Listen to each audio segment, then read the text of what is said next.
Well, the other one I was using was just the Apple one. Now we're All live right. talking about what mouse we use. So everybody tuning in, thank you for being here. The Matter. college football stream where we're talking technology and college football, now segmenting into college football. It's been a week. It's been over a week, actually, since the last stream. A lot has happened. National championship, recruiting news, transfer portal news, coaching hires, and we've got to unpack it all. I'm joined today by Drew, Preston, and Jay. Guys, as always, go down the line, take some time, introduce yourself, let everybody know where they can find all of your great content, and then we have got a lot to hop in and talk about. Drew, I'll start with you. Hey guys, well, glad to be back again with Ty and the rest of the gang. But I am Drew England. I'm the host of the Under Official Review podcast. We talk all things college football. You can find us on YouTube, Twitter, Facebook, Instagram, all the socials, everything like that. Please go subscribe, like us. We actually did our recap of the national championship and our season recap, and then we also talked about some transfer portal news stuff, and we gave you our NFL playoff predictions as well. So go check that video out. But thanks for having me again, Ty. Absolutely. Anytime. PG, what about yourself? Yeah, y'all can find me on YouTube, the PG Show, all one word, Apple, Google, Spotify as well. Or you guys can jump on Twitter and tell me that you think my content is complete and utter crap. So, yeah. I say that because I've had that happen over the past couple of days. They go, "Oh, I thought you were just an OU channel," and I'm like, "Yeah, but Colorado fans love me too." So it happens to the best of us. What the hell is that behind you, Chris? I did not mean to fit that. Yeah. We're gonna skip over Chris. Jay, where can the people find your stuff? Wow, Chris walked in. He caught it with flamethrowers. Hey, Jay Smith, Unfair Sports. I know you can find me on YouTube, Unfair Sports. We talk a lot of college football like everybody else. Heavy focus, of course, on OU football and lately Colorado football. Just like PG, I get yelled at often to think that I'm only one channel. And no, I like to talk about the headlines and what's popping in the streets. But I do focus heavily on Oklahoma football, and I'm going to probably start picking up some Tennessee stuff too. I kind of want to talk about my Vols as well. But anyway, Ty, is always a pleasure joining on. Absolutely. And like PG, you can jump on and just tell me how much I suck. I have a video right now where fans are really pissed off about Joel Klatt saying what he said about OU. It's hilarious.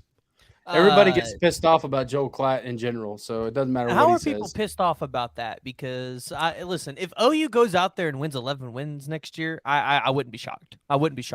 8 or 9, I think, is realistic, but 11 wins would not be shocked.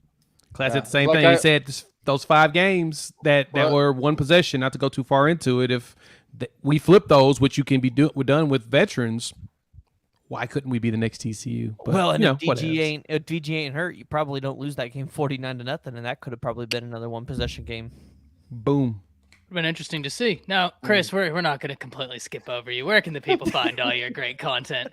Hey guys, look, the Horns Down podcast. You guys can find us on Twitter. You guys can find us on YouTube. You guys can find us anywhere that you guys get your podcast. Definitely check us out. Ty, thanks for having us on the show. Definitely had to jump on. I know it's probably a surprise because I didn't say anything, but hey, man, I'm here. Let's get it. Man, you never say anything. You just slide in here because you know what it is. I've been in the middle of a move, so that's kind of the reason why. So. I noticed you were in a different location. You still in Norman? Yeah, I'm still in Norman. Yeah. I know you're not going to move away from that Oklahoma location. Why would you? Love that place. Why would you? Love it. Why would you? Well, guys, we need to jump in. It's been over a week. We haven't had a chance to talk about this. So everybody has the same reactions. We don't need to spend a lot of time on it, but we got to talk about it. What the hell happened a week ago? Now, look, I think almost everybody here picked Georgia to win that game. So I don't think there was any surprise as to the winner. I was surprised as the journey, how we got there. I thought that game would be a lot closer than it was. But the one thing that wasn't surprising, this is to be the last thing I say on it and I'll move on. The one thing that wasn't surprising is once TCU got from behind, that was an insurmountable hole to get out of. And here's why. Without Kendre Miller, their offense, which has been so effective all year, is severely compromised. And if you're playing from behind against Georgia, they're not going to press man you anymore. They're going to still play their man coverages, but they'll be off man. And they're going to be told, keep everything in front of you. Don't get beat deep. Keep everything in front of you.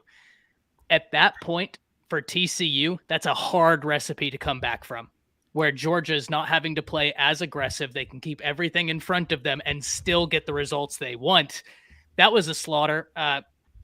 What a year for the Georgia Bulldogs. Hats off to Georgia fans if you're here. You get bragging rights for another year. Unbelievable job by Kirby. Unbelievable job by the staff. Jay, I'm going to start with you. What did you think? Because that was tough to watch. Savage, where are you? Savage, I haven't seen a comment from you, Savage. I need you to go ahead and hit that comment real quick. I know you're stoked. So, Savage, come on. Bring it in, Savage. We know you're here. You don't have to pretend like you're hiding. He'll be here. He's going to be so happy. Pull up and say what you got to say. But no, to be honest, as we talked about when we previewed it here with you, Ty, and talked about as the game was coming up, there's a lot of scenarios where TCU had a chance, but overall we saw that this was going to be a slaughtering. And my favorite writer, who I consider the best in college football, Spencer Hall, if you don't follow him on social media, Every Day Should Be Sunday is his handle, EDBS, SBS or whatever. He wrote a column on how Stetson Bennett is actually really good, but he's going to make a lot of mediocre people think they still have a chance, and it's not true. Stetson is legitimately a solid college quarterback, and he went out there and showed up. He dropped his nuts and decided to I'm going to do this, running, passing, everything. And then outside of that, just like you mentioned, Ty, TCU they're just out, man, missing players, and I had a bad feeling it was going to be a blowout.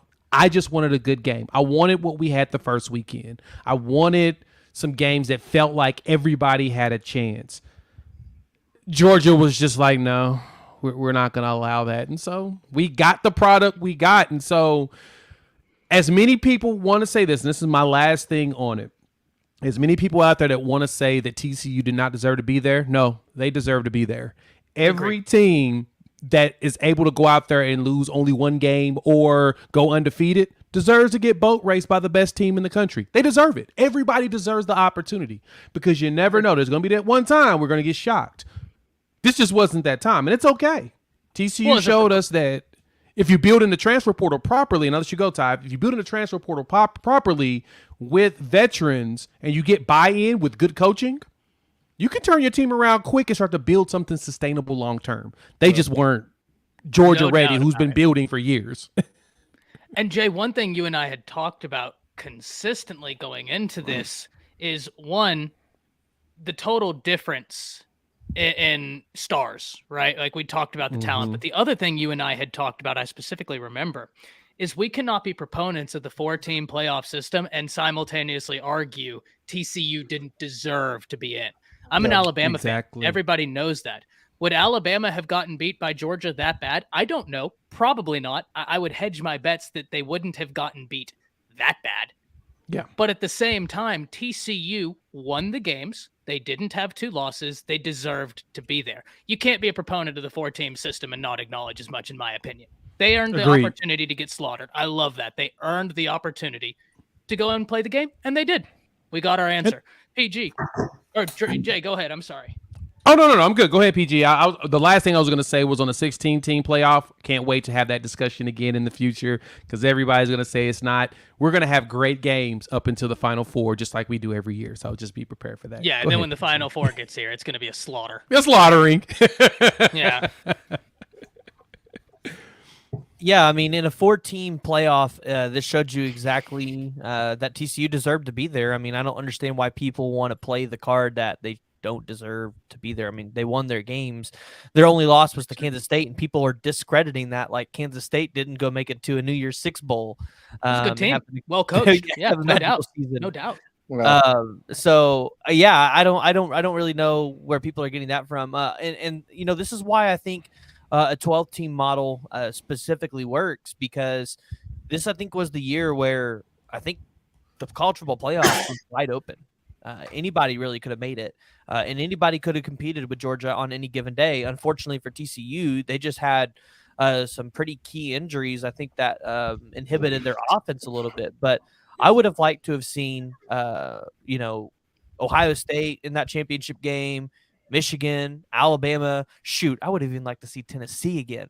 I think there were a lot of teams that maybe could have competed up at the top this year for that national championship, and that's where I think the 12-team model works. But specifically for this game, I really think with Kendre Miller being out, Georgia knew that, hey, Max Duggan, he's going to take shots, and they honed in on those shots, and they covered their top receivers pretty well. I mean, I think Darius Davis came out as the top receiver for TCU with over 100 yards receiving that game, but you didn't hear much from Quentin Johnston, and that's because they made him a focus and they took away the ability for Max Johnson to just go out there and sling it.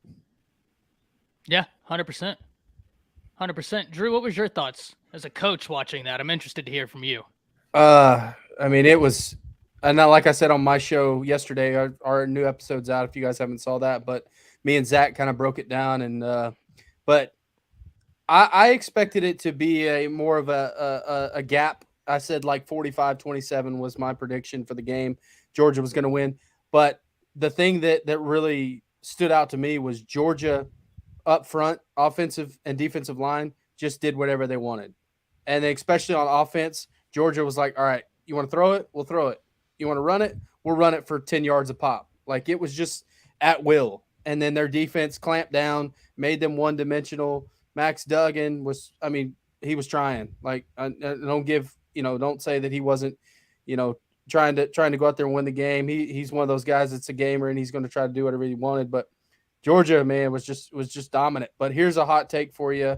I don't do them much, but I'm going to do this. I thought Ohio State was the best team in the country this year, and I thought that they should have beat Georgia, and they definitely would have beat TCU. So I think, but that's why you play the games, and I said that on my show. I thought Ohio State left it on the table and cost themselves a national championship, and Georgia did what they did, and the reason why they're two-time national champions, they capitalized. And so I thought, Ohio State looked like the best team all year. Yeah, they had injuries, stuff like that, but that's just my quick little take. So, well, look, if you're not going to pick and Georgia, I like I think your that's thought fair. there about Ohio State being the best team in the country, and I would say that if their defense was slightly better, but I think their defense let them down this year.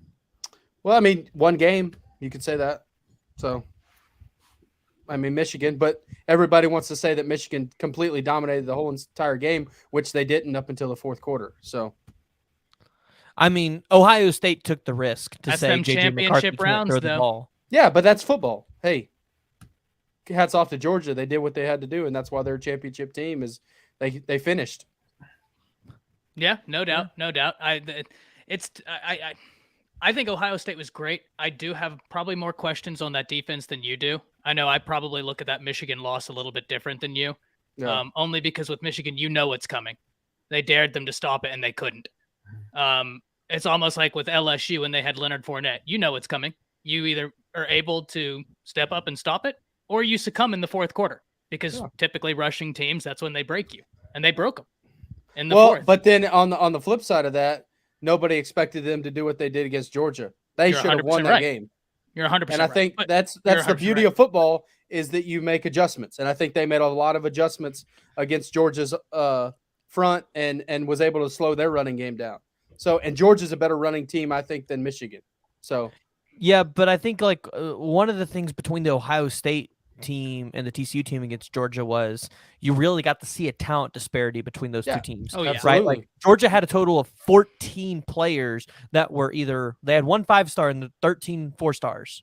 Yep. The rest of them were 3 total stars. of 15, and Ohio State had 14. So yeah, and Georgia had 16 5-stars, 16 5-stars. Yep. Like, there's no way I think you can overcome that talent disparity in that game. Yep.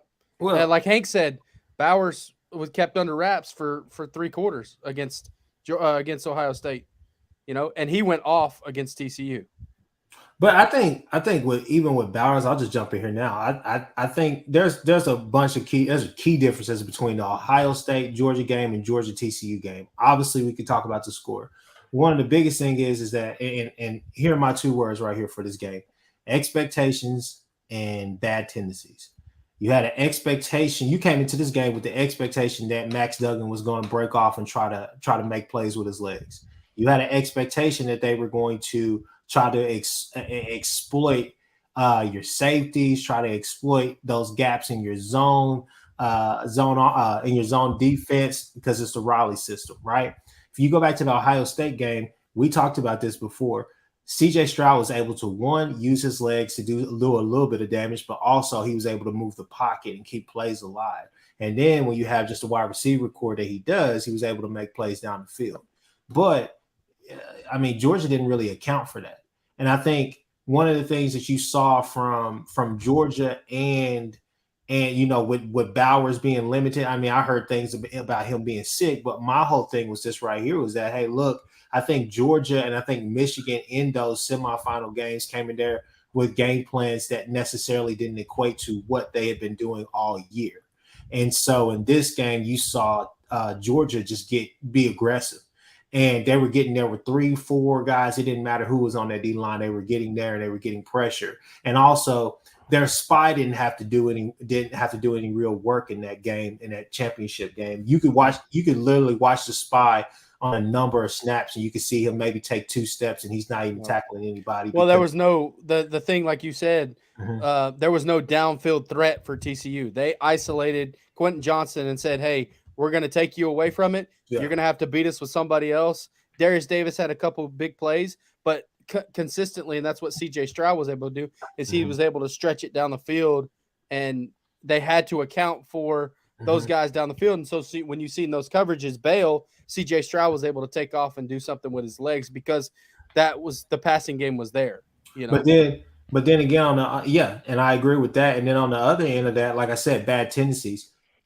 Georgia was able to exploit some of those bad tendencies that they've been able to get away with a little bit with TCU. Because go to the jet sweep play, right? He's running the jet sweep with the carrying the ball in his inside arm. So you're sitting there just like, okay, there's some bad tendencies out here that TCU's been able to. I mean, let's be real. Winning is not just winning; it's sometimes getting lucky as well. Bear Bryant said that. Yeah. And down the stretch, there have been a number of games that we all can go back to, especially the Baylor game, and say, hey, TCU probably should have lost that game, right? And so you need a little bit of luck on sometimes. But like I said, just exploiting some of the bad tendencies that they have, and then just exploiting that offensive line. That offensive line has been stellar for the most part for TCU, and they just got exploited by the talent that Georgia has. I mean, from freshmen all the way to upperclassmen. Yeah. So, Aaron, I do disagree a little bit with you here. He says it was just better Jimmy and Joe's. Really that simple. Nothing about game planning. I completely agree with your first half about the Jimmys and Joes. Where I disagree about game planning is what made Georgia so successful is the fact that they knew exactly what TCU wanted to do, and they had a better answer. Even regardless, I think stylistically, when you look at how they lined up that defense, they were ready, even if they were to have more analogous talent. I think Georgia's game plan was more salient in that game than was TCU's. Well, and I think another thing to add too, and I think we talked about this, was when you have a pissed off Georgia team that understood that they probably got lucky and skated against Ohio State, they were not going to come play a bad game the next game. They have never, and under Nick Saban and even Kirby Smart, you've seen those teams before in previous times where they've either lost or had a close win, and they've come back the next week and completely dominated. That's just their mindset. And they came in with the talent, with the mindset that said, we're not taking anything less than our very, very best. And that's, that was a buzzsaw that TCU ran into. You want to know one of the reasons I disagree, Aaron? Part of game planning for TCU is figuring out how to stop Georgia. They didn't have anything to come close to figuring it out. So, there's better Jimmys and Joes. Cincinnati has not even half the talent Alabama has. They put up a much better effort than did TCU because the game plan was better. Well, they just got their defensive line just got dominated up front, and there was nothing they could do about it. I got a little bit of a hot take for you guys. So I was talking to my aunt the other day about this game, and I said, man, Is that the knock on the Riley system? I mean, essentially, that's what Garrett Riley is running. Let's just be real. Is there a knock on that system? I mean, because if you're physical with them, if you get them out of their comfort zone, that really disrupts that offense. Sure. Yeah, but I would argue that Lincoln Riley has different staff to develop the offensive guys than what Garrett had. And so I get what you're saying, but at the same time, it's like Garrett Riley's guys at any point in time could be more physical than Lincoln Riley's guys just because of the staff around him. I would disagree a little bit, PG. I think it's more of and that talent disparity. Lincoln Riley had Kyler Murray, Baker Mayfield, Jalen Hurts, CeeDee Lamb. I could keep going. Garrett Riley has not had that type of talent because you can scheme up the best thing you want to scheme up. And this is coming from a coach's mind. You could have the best game plan out there, but if you've got nobody out there that's can execute it and up front, you're getting freaking mauled and you can't run the ball and you have to scramble and go to a different game plan. It's easier said than done. And I think that the Jimmies and the Joes make coaches better. Well, and I get that you're talking about the talent, but I'm specifically talking about like your strength and conditioning coaches and people like that. Those guys, those are the guys that are able to help those guys be able to get built and ready to go fight in the trenches. Have you noticed guys in the weight room that can bench press 400 pounds but can't complete a down block? There's guys out there that look good in the weight room, but it doesn't translate onto the field. And so some of that could be the disparity too. Well, I mean, weigh in on this, but I mean, with Lincoln Riley, I think the problem is development on that part of the ball, not necessarily the development of your, talented players. I don't think Garrett Riley, I just don't think had both at TCU. Yeah, let me weigh in on the Jimmys and Joes thing. And Ty, I think when you made your comment around the Cincinnati Alabama game, that really resonated to me on, like you said, game plan or whatnot. But at the same time, another piece that goes into that is Cincinnati had some dogs on that defensive side. That secondary is ridiculous. I mean, Sauce Gardner is probably the best corner in the NFL right now, the way that he was playing. But how many of those guys on like Quentin Johnston's being talked about like a first round guy? Right. No. And I'm not disagreeing with you there.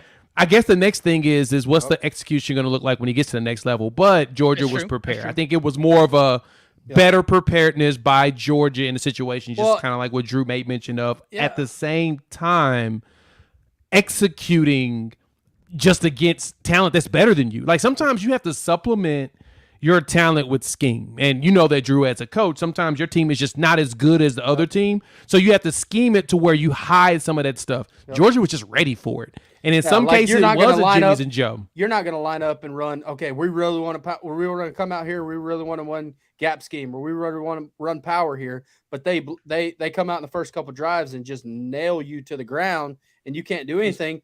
Hey, we got to go out, get it outside, try to throw some bubbles, try to throw some quick stuff outside, and then maybe come back to that running game. But it was like TCU couldn't do any of that. And sometimes your scheme has to include not getting punched in the mouth. Yep. You got it. You can't let your guys go out there and get hurt. Like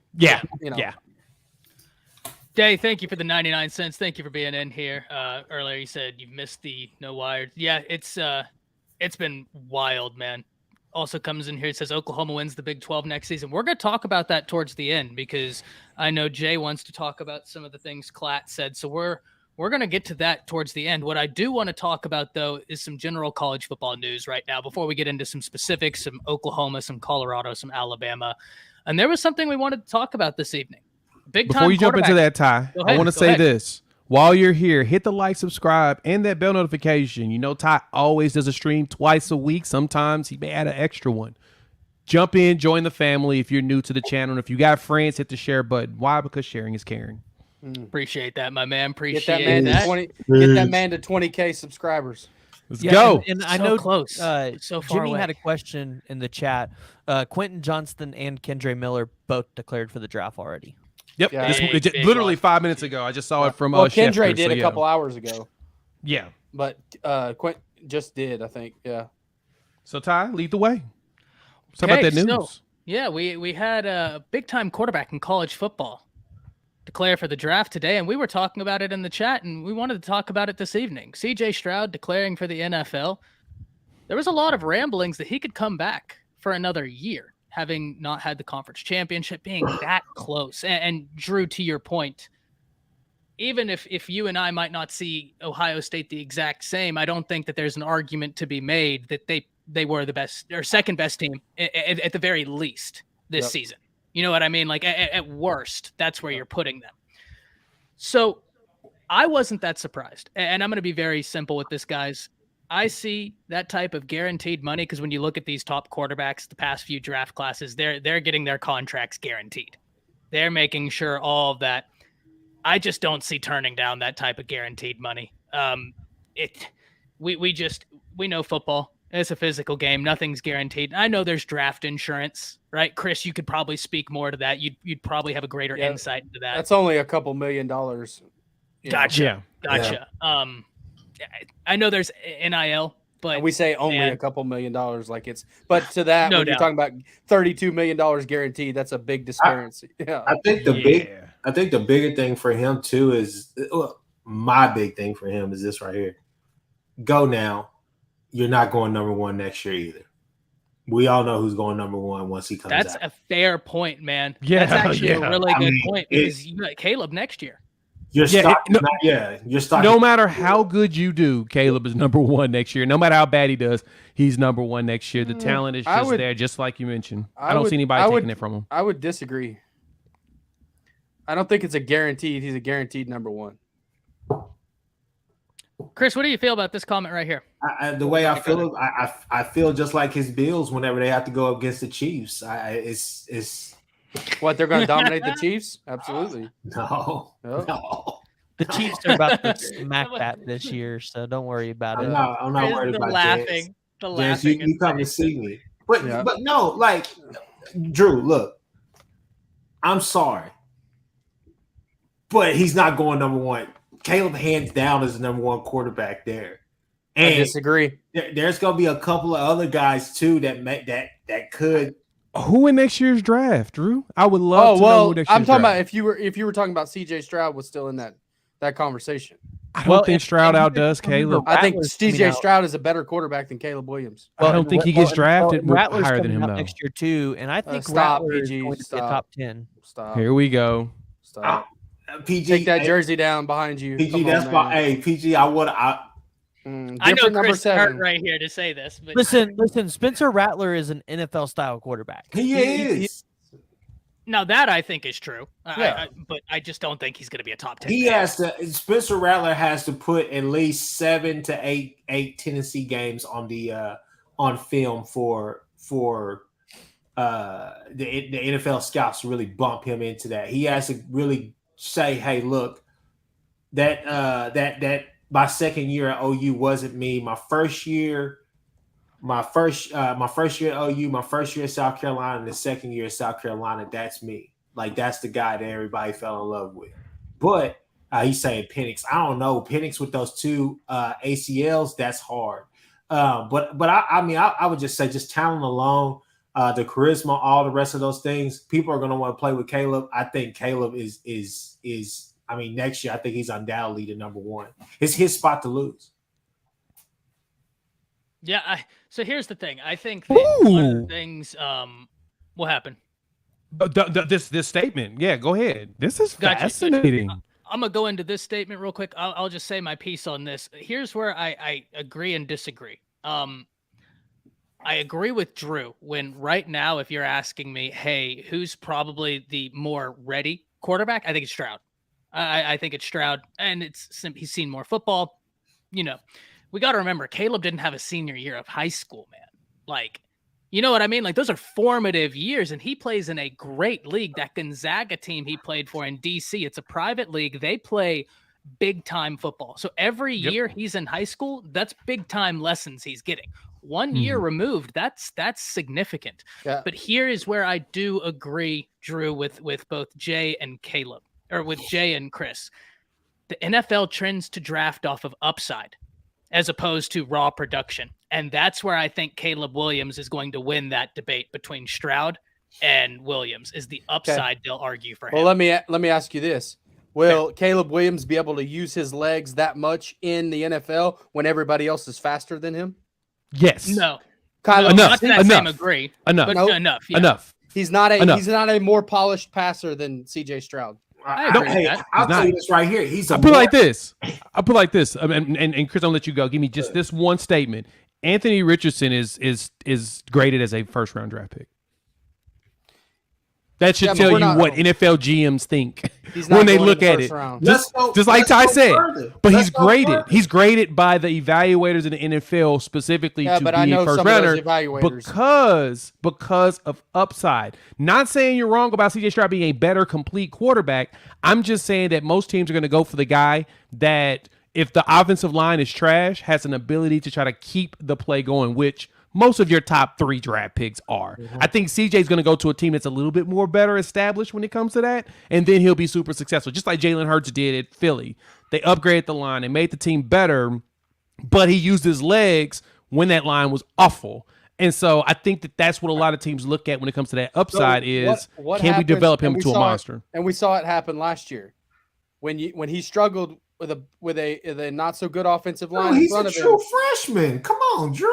Well, he's the it. You're saying, hey, I'm just going off of your argument. Drew, here's what I have to say. All right. And then this year against Utah twice. Drew, here's what I have to say. Okay, here's what I have to say.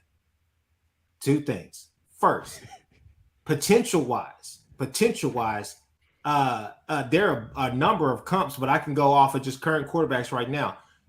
Potential wise, Caleb Williams has the potential to be Dak Prescott or better. Probably that's not saying much. Better. Also, his floor is probably what you're seeing right now with Jalen Hurts. That's his floor. With CJ Stroud, look, CJ Stroud is going into the NFL draft as an Ohio State quarterback, and you all know what Ohio State quarterbacks do at the next level. Okay, what about Oklahoma quarterbacks? You've had one that's really, really done a great job, and Jalen Hurts is the guy. And Jalen Hurts and Roll Tide. So Jalen Hurts Kyler has struggled. And I'm an Arizona Cardinals fan, and I'll tell you that. Yeah, but Kyler's small, though. Exactly. And Caleb Williams is Caleb ain't. CJ small. Caleb ain't. That's a debate for another day, but Kyler has not struggled. A lot of money this year because Jalen Hurts. You want me to pull the stats? Pull the stats. Kyler has not Go struggled. Look, how many playoff wins does he have? That's not. That don't matter. It doesn't matter. That don't matter. The early part of the game. Come on, man. Okay. I mean, the early part of there's one thing. There's one problem the NFL has today is that there is a very big shortage of actual capable quarterbacks to lead their teams. True. That's the reason why upside is way more looked at for the reason of a Josh Allen compared to someone that's super polished or whatnot. But yes. Eric, Josh Allen is dropping knowledge. Yeah, but I mean, so Oklahoma hasn't really had a, NFL type of quarter other than, you can say Jalen Hurts. Yeah, Sam Bradford never got any help from Jeff Rattler was Fisher. an NFL capable quarterback. I think Spencer Rattler fits a lot of what NFL scouts are looking for in terms of his arm talent, his height, a lot of those intangibles. I think he's got a better arm than Caleb Williams. The thing is, you put a good offensive line in front of Rattler, that dude's going to go win you some games. And you want to know why I disagree with that, PG? Rattler's decision making is, I think, the kindest way to put it, questionable. Yeah. He can't read a defense. He can't.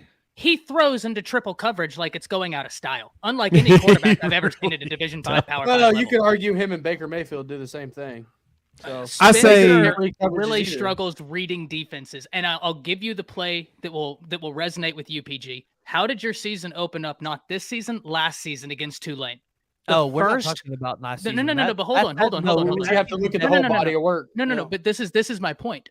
The first play of the game against Tulane, Eric Gray is in the flat. There's nobody within 20 yards of him. Spencer throws the ball to Marvin Mims, who already has doubles cornerback coverage on him and a safety on him into triple coverage. And the only reason it wasn't intercepted is it was dropped. He then proceeds to throw an interception 2 passes later. But who's to say you don't put Rattler behind like a because the Brady offensive line wasn't or the a issue. Rodgers or somebody. Well, and that's let him true. learn That's for true. 1 or 2 years. Let him get developed by somebody that can mentor him. I And mean, all that's of a what's gonna sudden, happen. He ain't getting they're like, mentored by Aaron Rodgers, Rattler's though. going to go be the same player in the Aaron NFL. We Rodgers don't is know that. overrated. Look, I'm I going do with agree the with you upside there. that The Rattler upside has. is I'm there. going with the Hey, upside that he has. He can learn how to read everybody, defense, hold up, fix hold these up, hold up, problems. hold up. Ty, mute This is Drew fun. for a little bit.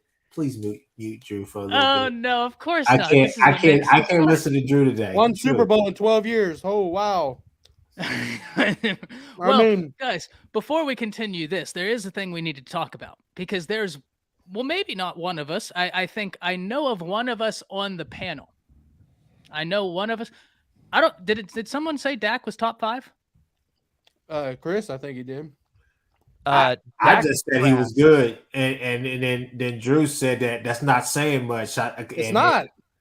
Gotcha. I don't know that someone said top 5 underscore because Yeah, I don't that'd think be a he's little top stretch. 5, but That's No, I think that was Drake up May there come out higher. next year? Can Drake May come out? No, Drake May he's will come out sophomore next this year. right? He can come out next year. This is 3rd year. yeah, he'll come out next So year. Yeah. Drake May could potentially challenge Yeah, Caleb for that spot. Oh, no. Stop.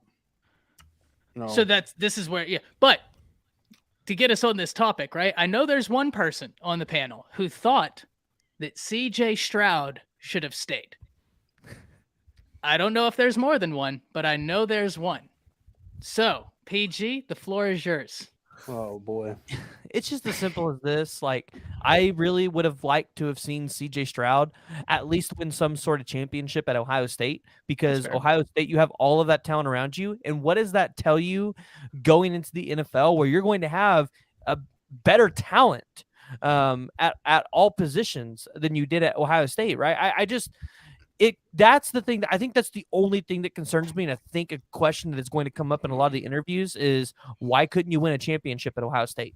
Whether it was a national championship or a conference championship. Yeah, but they don't ask those type of questions. They don't care about that. They don't care. They don't care. It's like if kids take money in college, NFL, they don't care. They don't care about that stuff. And this is the reason why.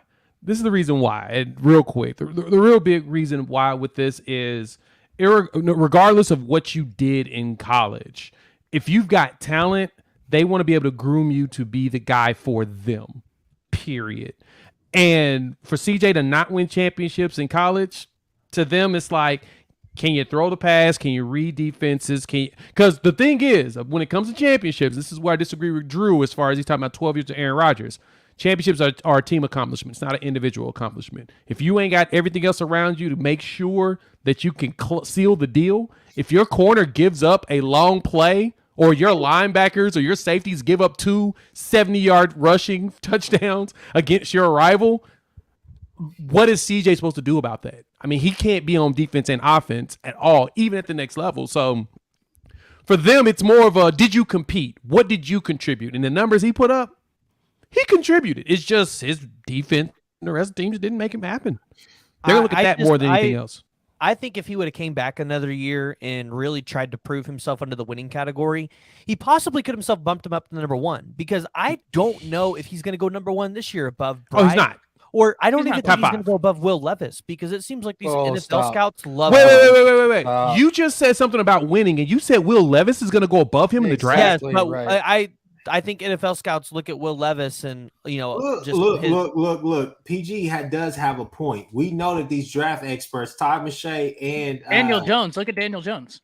Well, look at Baker Mayfield. Kuiper. We all know Mel Kiper. Todd McShay sometimes will have it like every other year. He'll have one oddball out there. But it's because of the talent. And that's my point. That's why the winning portion doesn't matter. They have some really weird boards sometimes. My point is that statement that PG just made he just contradicted himself. Well, you can't tell me that you're looking for winning for a guy when CJ Stroud he's a thin guy. He's not small. He's just thin. And you're going to say Will Levis over him when CJ Stroud is a better quarterback. But the I'll thing finally is, agree with you, NFL Jay. scouts don't expect Will Levis to win championships at Kentucky. You would expect your Ohio State quarterback to be winning championships, especially if you're there for a significant amount of time. And with the talent that CJ Stroud had around him, I don't think there's really an excuse for not going out and winning these championships. You can't say, oh, Ohio State's defense was just absolute trash. No, like they had some at least okay defenses. Let me ask you this. Their offenses were incredible.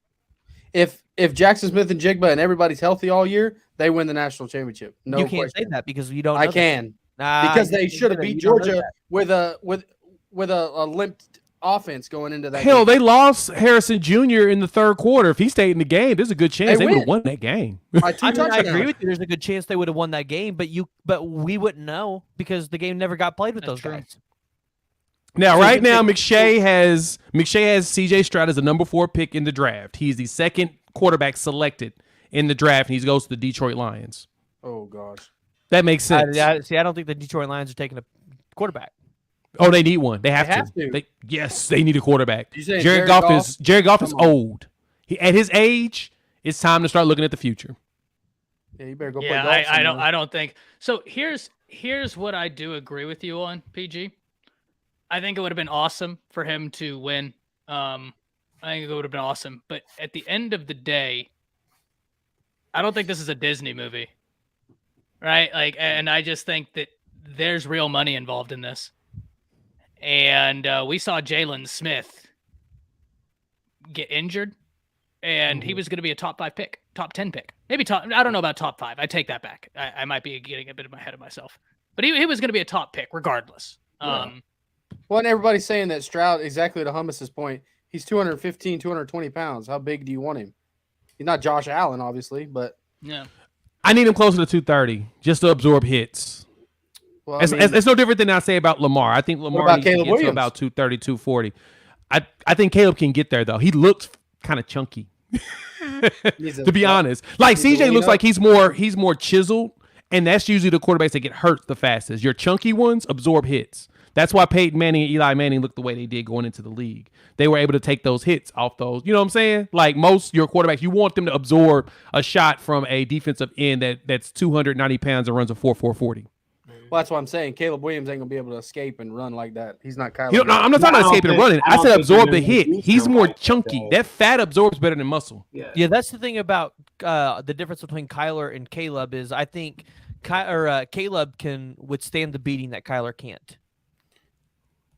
Yeah, but he's also not as dynamic as you don't have Kyler. To be. You can take the hits. One common factor. I mean, one thing that Caleb has over Kyler is that he won't be playing for Kingsbury in the NFL. That's just he's pretty much playing for Kingsbury right now. I mean, yeah. Let's be honest. Now, I'll say this though, and I know this is kind of going off tangent because I know, Ty, you want to talk about the future quarterbacks at Ohio State and who's going to be in that room because I think that's an interesting question. But if Caleb Williams is a whiff again for Lincoln Riley in the NFL, do quarterbacks potentially start looking at Lincoln Riley's system as something they don't want to go be a part of because it doesn't develop them for the NFL? I think, look, I'm going to jump in and say, I'll answer this right here. I think that's bull crap because the thing is you got to look at the situations. Nobody's looking at the damn situations.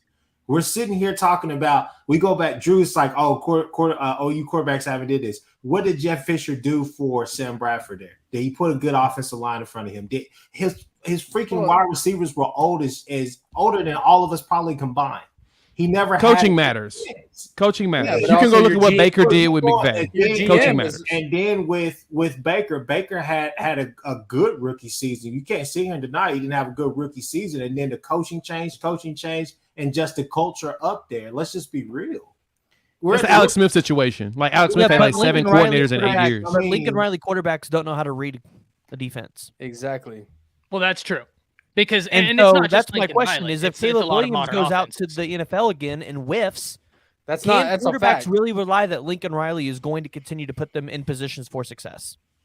I still say like, hey, look, that they got coaches up there in the league. These coaches are supposed to be elite of the elite. So I mean, these coaches should be showing them. Was that more of a testament to the coaches in the NFL or to Lincoln Riley then? I'm just saying, man, you can't take away some of the not some, but a lot of the great moments that they've had in the league. Absolutely. You can't sit there and take away from that and just say they're not. Yeah, but that's only a snapshot of what they've done. They haven't done it with consistency. I'm not Here's saying what they I haven't will done it say. consistently, but I'm not saying they're bums. No, I'm not saying they're bums either, but we Kyler's have the to top look at it. quarterback in the league when Here's what I'll healthy. say.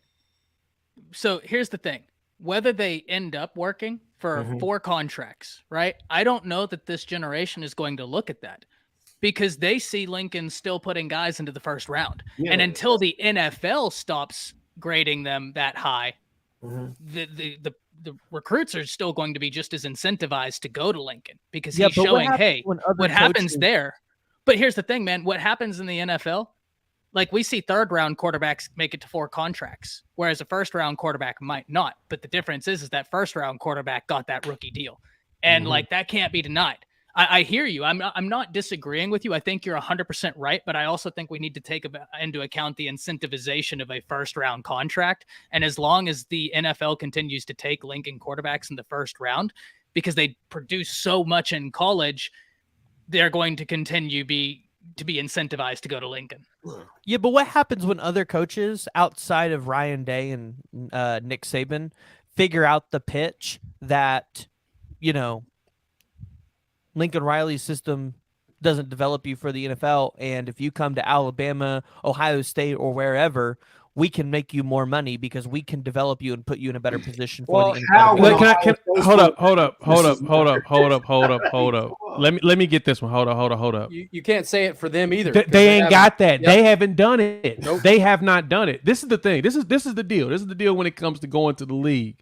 The job of the coach ain't to fully develop you as to be a quarterback for the NFL. Their job is to get you to the league, and it's your job to finish the rest of the work. And their job is to win games.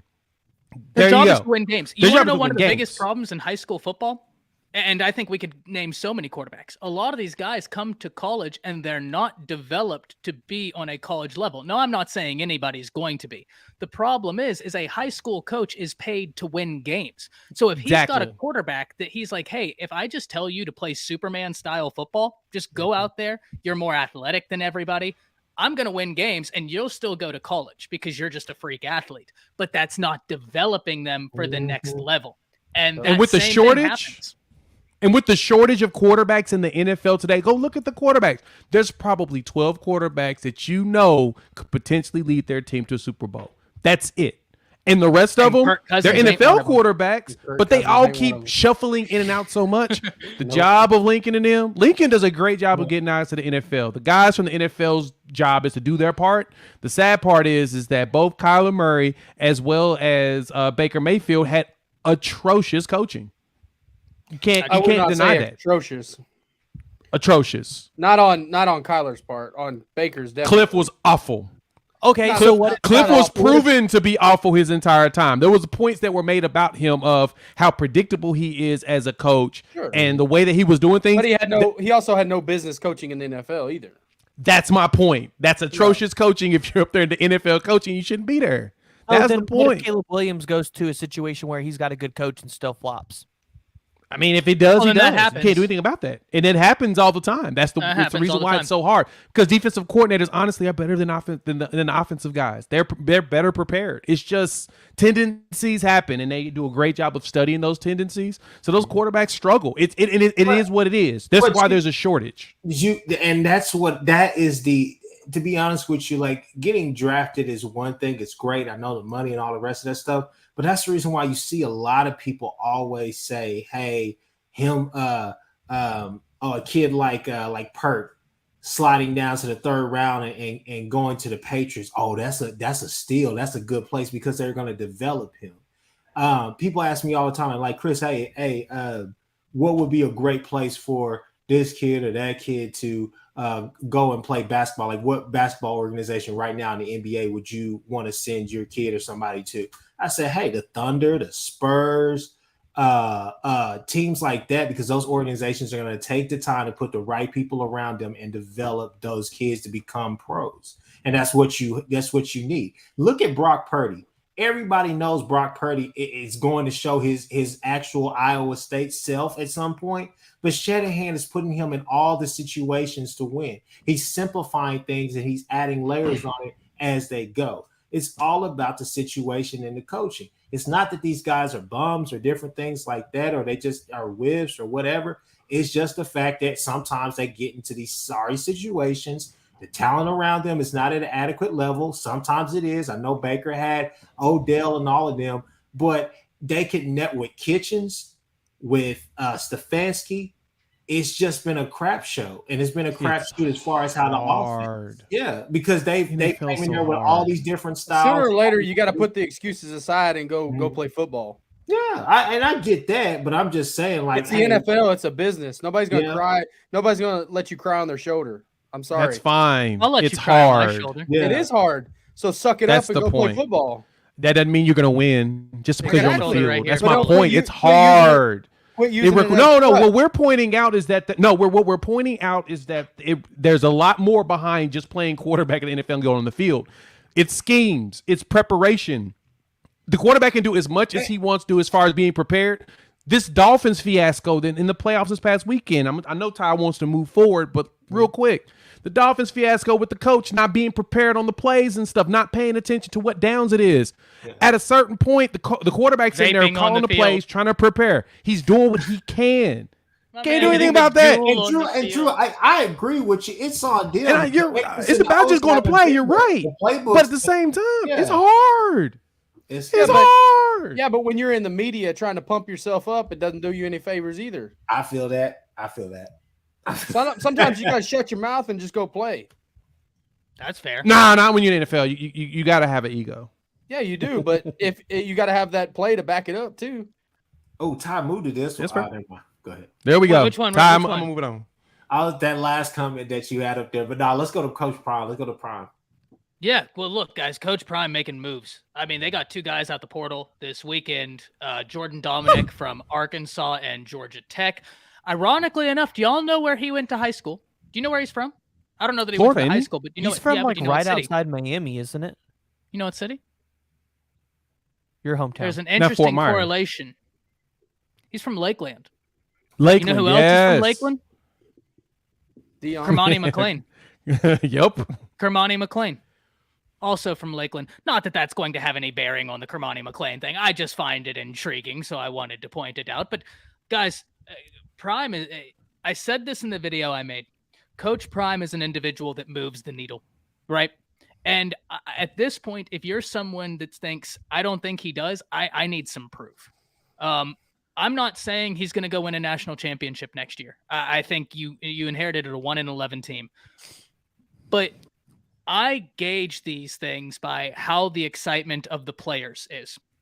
And there's a palpable excitement around that program, not from the coaches, which they're fired up. They've made great hires. We'll get into that. Not even from the media. The media is covering it because why wouldn't you? But if you listen to the players in recruiting and in the portal, they're fired up. They're fired up, and that means something. Now, before I hand this off, just talking about some of the moves they've made, we also have to talk about Kermani McLean. At this point, I'm just going to go ahead and let it be known my opinion on the situation. I think he probably ends up at Colorado, and I'm going to be very honest here. I think at the point where the Miami coaches went to Lakeland High School on Friday to do their last visit with him, and he wasn't in the building, and they didn't know. That was crazy. It's just like they setting them up. They showed up to his signing, and he wasn't there. Didn't let him know. So I don't know if y'all heard. Apparently, he said he was in Tampa. Yep. He told him he was in Tampa and ended up being on Instagram in Colorado. Yeah. So Colorado has made some awesome moves. I can't wait to see Shadur at quarterback. Really excited to see how he fits into this Sean Lewis offense. We saw him do some great stuff at Jackson State. Sean Lewis, coming from Kent State, runs a breakneck offense. I think the Cavassier Smoke addition in that Sean Lewis offense is going to be a ton of fun paired with Dylan Edwards. Not to mention the Utah running back was just out there, Bernard, and that cat right there is versatile. I don't know if y'all have checked his film. That cat is versatile. He's dangerous. I'm going to pass it along. I want to hear from y'all on Colorado, what you're thinking, because this is a lot of fun to watch. Jay, I'm gonna start with you, and then we'll just go right down the line. Okay, yeah, cool. So I did a video similar on this talking about it, and the one thing I emphasized is that Coach Prime is doing this right. He's doing it right with the recruits he's going after. He's going after grad transfers. He wants veterans more so than anything, and he's leveraging the recruiting trail on this 23 class to kind of fill in everything else. He wants veterans that can play today, that can, of course, move them up from one win, which they will. They have a good chance of having a winning record and going to a bowl game this coming season with the moves that he's making. Adding Kavasier Smoke, 5,000-yard rusher from Kentucky. Just add him to that backfield with the young Dylan Edwards, who they're probably going to try to get to redshirt if they can get Bernard to come as well. And then Taylor Upshaw as well as Jordan Dominic. Because, hey, funny one. Taylor Upshaw went to Michigan. He flipped from Florida to go to Michigan. He's from Florida as well. Coach Prime has been getting a lot of Florida players and SEC players in those transfers he's picking up. That's huge. And then, of course, the Kamani McLean piece. He's from Lakeland, Florida. That's his blueprint. He's from Fort Myer. He's leveraging all of that down there. And Buffs fans, I'm going to say this. Take it with a grain of salt. But at the same time, understand the long-term vision. That man's pushing for the Florida State job, period. Well, before we go any further, I will say, I think you're confusing Smoke with their previous guy. Cavassier had 1,500 yards in his career, roughly. I thought on the stats Kentucky. I saw it was 5,000, but you may be right. Go ahead. Yeah, because he's been there for a few years. I'm talking about his career. But you got to remember, they had the two-headed monster a few seasons ago. You remember they had that 1-2 punch at running back. Yes. And Smoke got hurt And they too, also- didn't he? Yes. Colorado also picked up Trey Sanders. Did they? I think so. No, it was No. TCU. Trey TCU. Sanders, Yeah, wanted to go to Trey Boulder, went to TCU. but he didn't go. He took a visit. Yeah. They tweeted. Yeah, They you're did right, that, Ty. TCU. I'm pickup. sorry, I said Colorado. Yeah, they did get that pickup from Old Miss today. Kendrick Breedlove. At the Yes, cornerback. corner, yes. another We're going corner. to be talking about that tomorrow. Good pickup. Guys, do you realize that if hey, media, you're not wrong. Norvell had a hell of a year this year. I think that two ideologies can be correct at the same time. I think Prime is pushing for that Florida State job. I think he feels slighted that he wasn't given it before. But I also think Norvell will have something to say about that. Now, whether he will or not, I mean, but great year by Norvell. No question Mike there. Norvell could win TPG. 10 games and still get fired by Florida State, because I guarantee you, if Coach Prime gets Colorado to the college football playoffs and Florida State can pretty much get a guarantee from Coach Prime that they're going to get him there, they'll fire Mike Norvell, because everybody laughs at the story about USC, always laughing at everybody for trying to come in and recruit the kids from California. That's going to be Florida State if Deion's there. And to add to that, and to add to what Ty just said, PG just said, and to wrap myself up is, go look at the players that have now added Colorado to their top 10. Go look at that list of 4- and 5-star players that are now considering Colorado when they never were before. In that situation, just the hype itself, he ain't got to coach a down. With what the hype he has built up there, I am surprised that other schools, bigger Power 5 schools, haven't tried to pry him away already. But at the same time, he's going to do some special stuff at Colorado because he's not doing it himself. Bringing in those veterans at OC and DC, that staff, I raved about the staff, and I only rave about it is because I can see that he's not trying to do it himself. When he got the Kent State, Sean Lewis, the Kent State former head coach, who did pretty good against Georgia this past season, when he got him to come over there and bring him to run the O at that high altitude, I'm telling you, man, Coach Prime has done what you're supposed to do if you want to be successful. That doesn't mean he will be, but I do see them making a bowl game next season. I see 6 wins. Would it be crazy to say that they really could try to go out there and win 8 games? Because I was kind of looking at their schedule, and if they start the season with Arizona State, I think they win that game. And right now, I would pick them to beat TCU in Fort Worth. So that's 2-0. Agree. If they could beat Nebraska, which is a home game, you're 3-0. Then you play Colorado State, that's 4-0. And then you play Arizona. There is a legit shot that when they play Oregon State, they could be 5-0. And that Oregon State and Stanford game, I mean, those are both in Boulder, and those are very winnable games. They could be 7-0 before they go play USC, mind you, at home. And you've talked about the altitude difference. Are we really sure that a Lincoln Riley defense is going to be able to compete with a Colorado high-tempo offense in the mountains? That's gonna be interesting to I'm see. telling you, there's a very real shot, because if they get to that point, they're 7-0. All they got to do is win one. All they got to do is win one game That's true. to get to 8-0. It's actually becoming a very real possibility. And, the thing is, they're getting guys that are able to fit the system that Sean Lewis wants to run. And Shedeur Sanders already knows how to run that system. So basically, you're getting complementary pieces that knows how to do what Sean Lewis wants to do. How does he know how to run Sean Lewis's offense? He's never ran Sean Oh, Lewis's because offense. they're going to run something very similar to what they did at Jackson State. They're going to run something very similar. No, they're not. They're not. No, they're going to take Sean Lewis. When you bring a guy like Sean Lewis in, you're not telling him, "Hey, we're going to run our system." It's your show. Now, that being said, I think Shedeur fits the Sean Lewis offense. Yeah, I would say that. But to say that he knows that offense, it helps that offense, and that's something we didn't talk about earlier. And Drew, I'll let you go. But honestly, this offense helps Shedeur because it's fast paced, a lot of fast reads, different things like that. Shedeur, in my opinion, just from watching him at Jackson State, he's a rhythm passer. He gets better whenever he gets into a real rhythm and he gets dangerous. I mean, he can throw some dimes out there.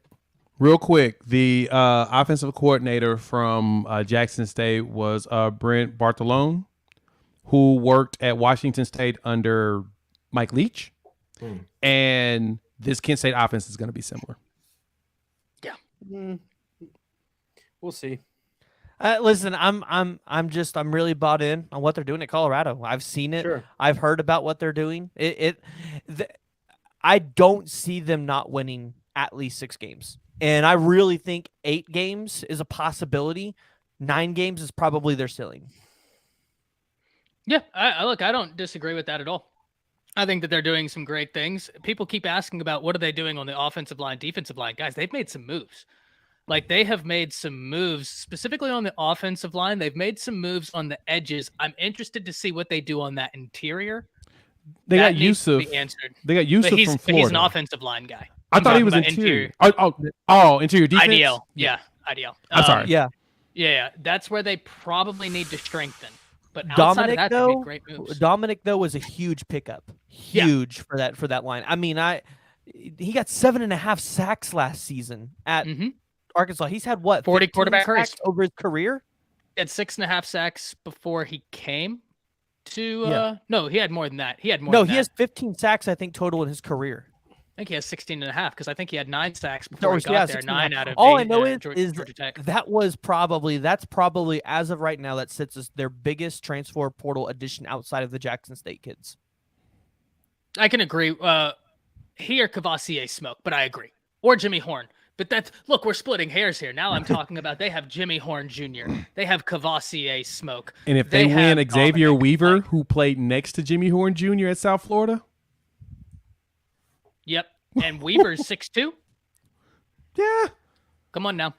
And here's the deal, though. If I'm Coach Prime, I'm going and I'm looking at these Georgia guys that are hitting the portal, because it's not that I don't think the Georgia guys just are absolute busts. The Georgia defense is just so talented that they might not be. They might not have enough talent to just beat out these 5-star guys. So it's like, if I'm Coach Prime, I'm picking up the phone. I'm calling these the offensive linemen. I'm calling these linemen. I'm calling the linebackers. I'm saying, hey, come play for me because you're going to start right away.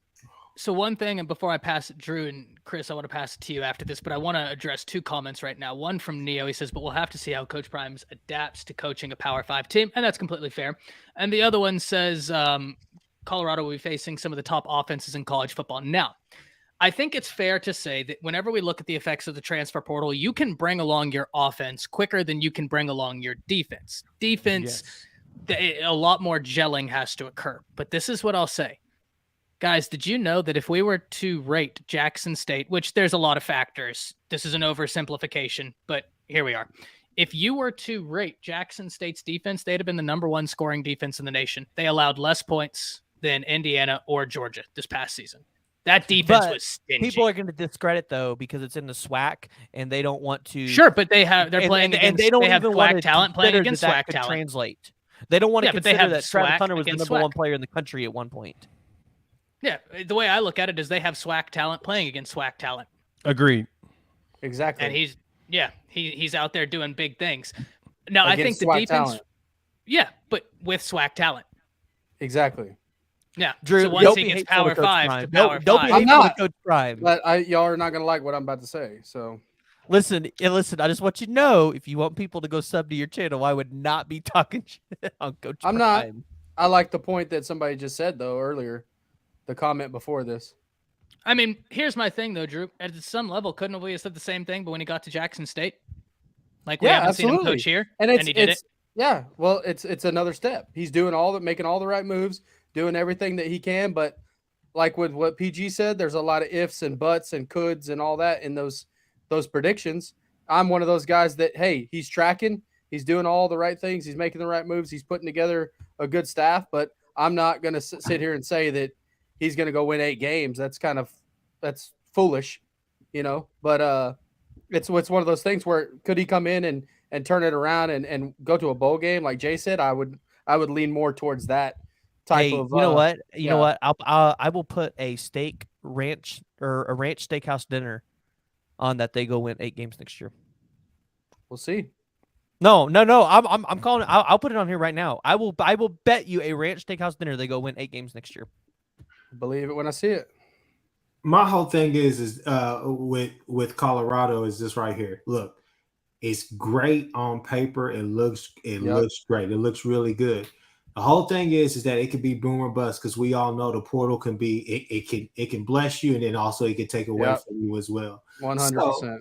With that being said, is this going to be the anomaly where they go out there like a Michigan State in year one of that regime out there? TCU. Yeah, and then the next year you just kind of see that slow regression, right? So, I mean, that's kind of what you kind of have to hope for. And I mean, he's going to the portal for a reason. Obviously, he came in late, on the as far as recruiting and everything and stuff like that. So he got kids that he wants, but he's trying to go win games now. If he won 8 games, would I be shocked? No, but at the same time, do I think that he's going to steal some games away from some key teams out there?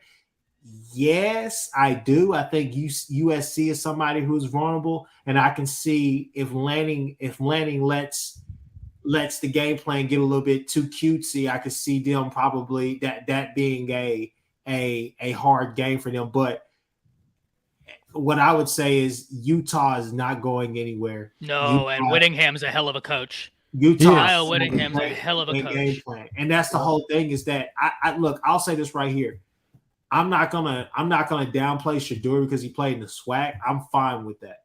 But what I will say is this right here. Same thing I'll say about Lincoln Riley is the same thing I'll say about a lot of teams out there in the Pac-12. When you get physical with them and get them out of their comfort zone, they don't really like that, especially offensively. Utah wants to say, yeah, hey, look, we go out here with a bunch of lunch pail guys. We don't have stars on our back, stars by our names, but we go out here and we get the job done. Yep. But offensively, you can get them uncomfortable, and a lot of these teams don't like to play from behind. But I want to see what happens whenever they go to Corpus Valley and they're playing the Oregon States, teams like that. I think we all would agree on here that Arizona State is going to have some type of, I wouldn't call it a resurgence, but I love the moves they've made. Yeah, I love the moves that they've made as well. So the Pac-12, I'm not going to say the Pac-12 was wide open, but I just kind of want to wait and see. And I mean, we're all speaking from experience, you know. Hey, and to add to that, that's why I love that. That's why the one point I made with what Prime is doing, he's doing it right. He's going after the Southern kids. He's getting Florida boys. He's getting Texas. He's getting SEC talent. He's getting players from transferring from SEC schools, as well as ones that SEC schools are going after.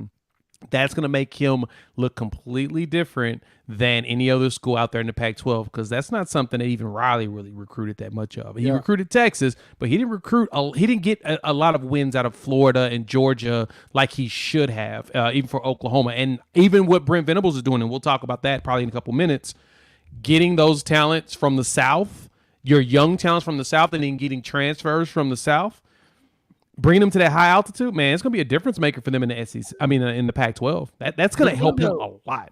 The thing, though, that's going to make Deion very interesting at Colorado is not necessarily, I think, the amount of games he wins, but especially over the next year or two with a lot of these juniors and seniors that are on this team is what does that development look like for the squad? Because if he starts, especially in the defensive backfield, if he starts developing these guys and they start landing first, second, and third round, oh my gosh, Colorado's going to jump top 5. The appeal that he's going to always have, even without the X's and O's and putting guys in the league, is just that the atmosphere is always fun. And what he's doing, he's actually put it on display. Go and watch his channel, his son's channel. Go watch Deion Sanders Jr.'s channel. Go watch. Oh yeah, Well-Off Media. Yeah, Well-Off Media be doing it. They have fun. Yeah, Shadur. Go watch. What's the kid that just transferred from there? Travis Hunter. Yes, go watch his page and all the rest of that stuff. He's sitting on there saying, yeah, one of the reasons why I love being here is because Coach Prime, everybody around me was like, hey, get a YouTube page, get this, do this right here, because they're saying, hey, maximize your name, maximize your potential, get your money, do all the rest of the stuff. They create such a fun atmosphere, and then they put this charisma, this swagger behind it. And the thing is that, look, Nick Saban can go in there with all his rings, but he can't go in there with that gold jacket like Deion can. And Deion can go in there and sway these kids, the Kermani, those kids like that, and say, hey, come play for me. I know this position inside and out. Not only can I coach it, but I also played it and I lived it. And that's no knock on Nick Saban. Nick Saban's a GOAT. Don't get me wrong, but I'm just saying he has that type of clout to where he can walk in there and say that, opposed to some coaches who really can't, you know? And so, I mean, he's always going to have that. The narrative is not going to change about Deion no matter where he lands, which I think eventually he gets to FSU. Well, here's the one thing I think is so interesting with all of this. I think it's super intriguing, and I think the conversation must be had is the results we can expect to see this season. What I am more interested in inherently is not 2023. I am more interested in 2024. Mm-hmm. And the reason is because now we're letting this simmer. Look, he came into a situation where the 2023 class was pretty much well hemmed up. I mean, a lot of those guys signed early. He didn't get that opportunity. So with a year on the board, my thing is this. I haven't given my prediction for Colorado because I don't know what this team looks like just yet. I want to see when the spring game comes around. I want to see when this first portal closes. Then I'll start talking about my predictions, because then I'll have a greater understanding of what I could expect, especially after the spring game, that second portal. We will have a very clear indication. Here's the thing, though. Even if they do win 6 games this year, even if they win 7 games this year, for all of these recruits, they're looking at a situation at a Colorado team that before December, how many of them even knew Colorado's university was in Boulder? Maybe 3%, maybe 10%. I don't know. Maybe 10%. We'll be on it. We'll say 25%. Now 100% of these recruits know exactly where Colorado is. They know where to find them. If they can keep improving, that's where I think we're going to see this team really start building on its own. So I think the conversations for 2023 are necessary. They're fun. 2024, though. And here's the last thing I'll say on this. He has already gotten a kid that will probably end up a top 50 prospect in the nation. Let me make sure he's not already. Omar White, out of the state of Georgia. If I'm not mistaken, Valdosta, Georgia, which is, boys. Oh, yeah. He's number 108 in the nation. I think he ends up as a top 75 prospect. I do. I've watched his film. Love this kid's film. Coach Prime has him. The one thing I do like, because Drew, I do agree with you inherently. Like, we do need to see. And I think that's perfectly logical. That goes without saying. There is a jump here. Jance said it. That goes without saying. I do agree with Joe Schmo when he said, because that was my same point where we said the same thing at Jackson State and he did it. But it is necessary to ask the same question again, and I acknowledge that much. That is a necessary question that we have to discuss. So that's completely logical, Drew. No doubt about that. I love the coaches he's assembled, though. From Charles Kelly, that's been a defensive coordinator that has ties to Alabama, Georgia, Florida. Then you The have South. you have the entirety of the South. You brought over Mathis, the cornerback coach from Jackson State, who's done great with you. Sean Lewis. Then you look at the defensive line guy they got, Nick Anderson, who you listen to these recruits. They had 2 5-stars leave Georgia's class to follow Nick Anderson to A&M. Now, hindsight being 2020, they probably should have stayed put with Georgia. Yeah. Kirby's going to develop you better than they do at A&M. It's a better place than A&M. It is what it is. But those relationships ring true.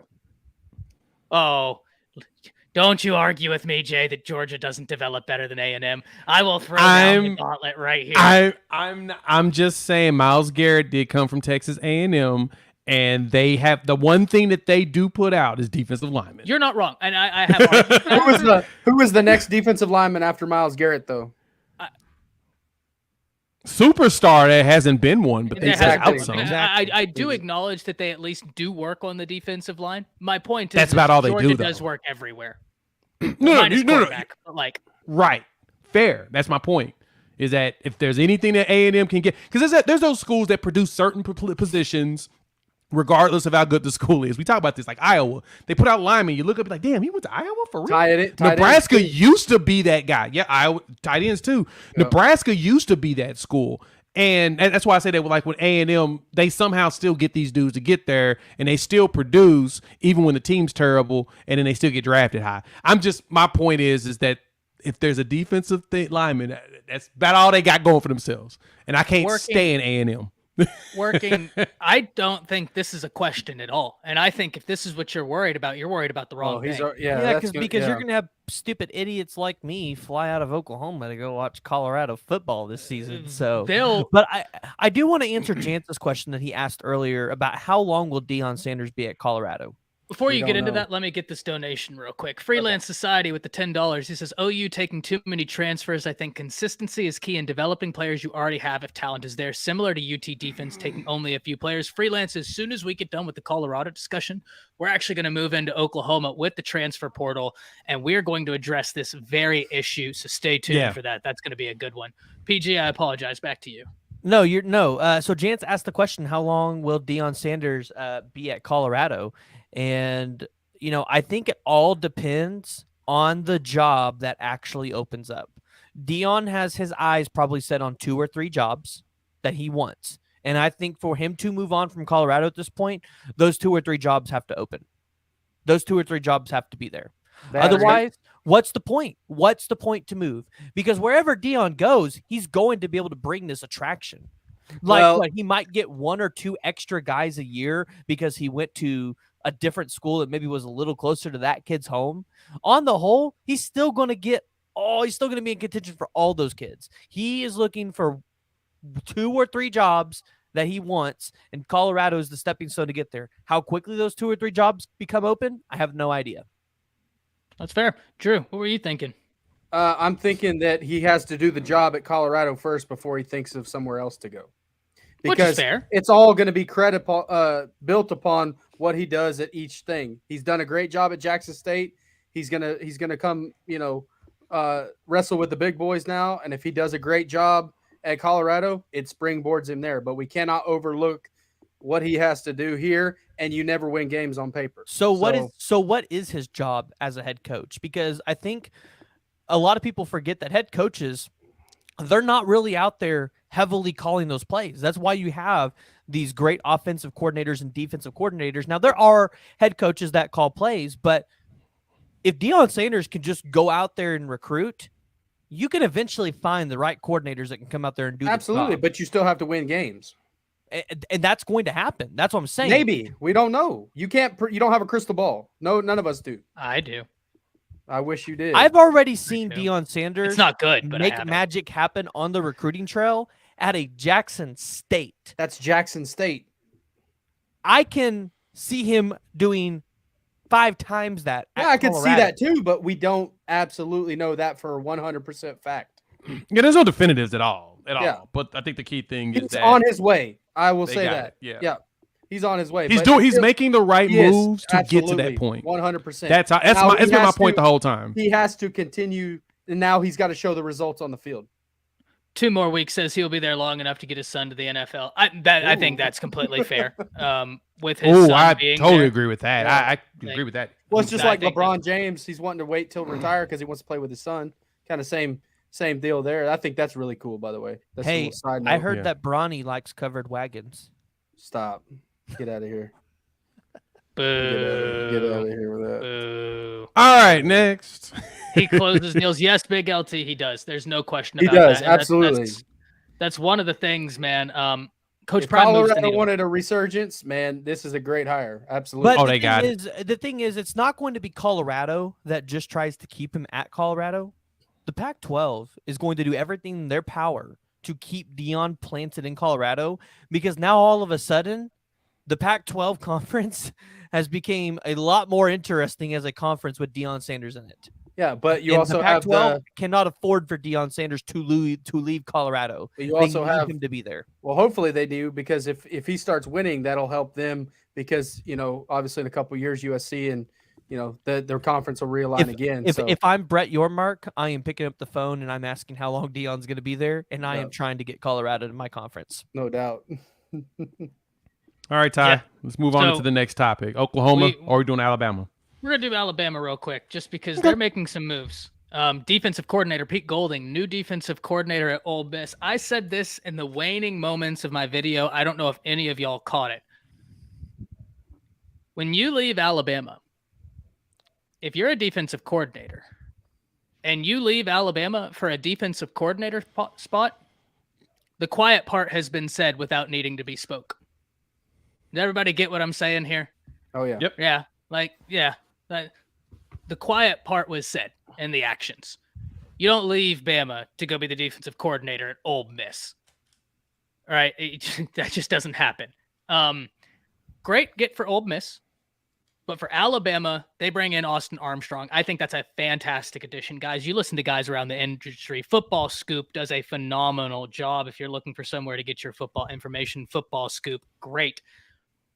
They had a great piece talking about Austin Armstrong. I think he'll be the inside linebacker coach. Love that addition. They had the number 4 defense in terms of sacks generated this previous year. So love that. As far as the defensive coordinator goes, there's some names to watch. Someone in here earlier asked about Jeremy Pruitt and asked whether or not Alabama could get Jeremy Pruitt. If he clears, Jeremy could come back. And that would be a huge win for the Crimson Tide. I feel a little bit better now that I know he was handing out the cash in Chick-fil-A bags as opposed to McDonald's bags. It's a little bit classier, right? I think we can all take a little step back. It's a little classier. We're good to go, right? It's all that matters. The other name to follow is Jim Leonard. And then the final name, obviously associated, is Schumann, right? From Georgia, has ties to Alabama, graduated from Alabama, has been with Kirby. Those are names to watch. As far as the offense goes, Bill O'Brien, as far as I know, is no longer under contract. I think that has been renewed. Now, not saying it won't be, but if I was a betting man, I don't think it will be.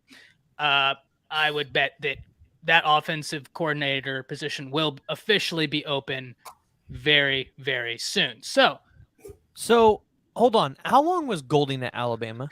No. Golding was at Bama since 2018. And it's funny, from 2013 to 2017, the lowest the Alabama defense ranked in scoring defense was 6th in the nation. When Golding got there, they instantly slid to 15, 12, 15, 13. The best they did was 9. Because I'm looking at their total defense rank. And in 2020, they were 5. In 2018, they were 6. 2019, they were 6. Total defense, but look at 7. scoring defense. Look at scoring defense. That's the metric you always want to be looking at when you're evaluating defense. 2, 3, 2, 6. Where are you seeing that? They were not a top 10 scoring defense this past year. I'm on the Sports Illustrated. I can send you over this thing. Please do, because I can give you the stats right now. They were not a top 10 scoring defense this past year. I can pull up, where is it? For Alabama? Scoring defense? This past season?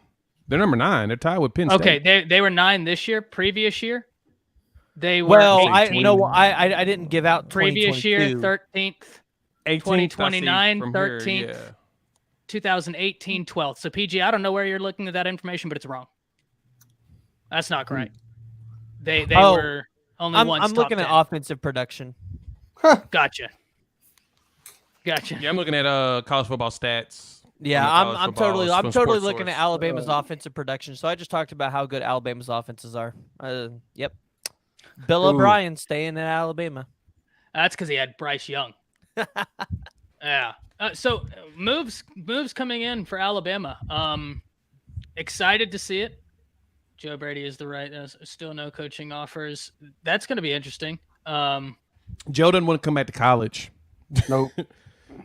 That was the big rumor about him a long time ago when he went to the Panthers with Matt Rule, is he hated recruiting, and that's going to keep him out of college football.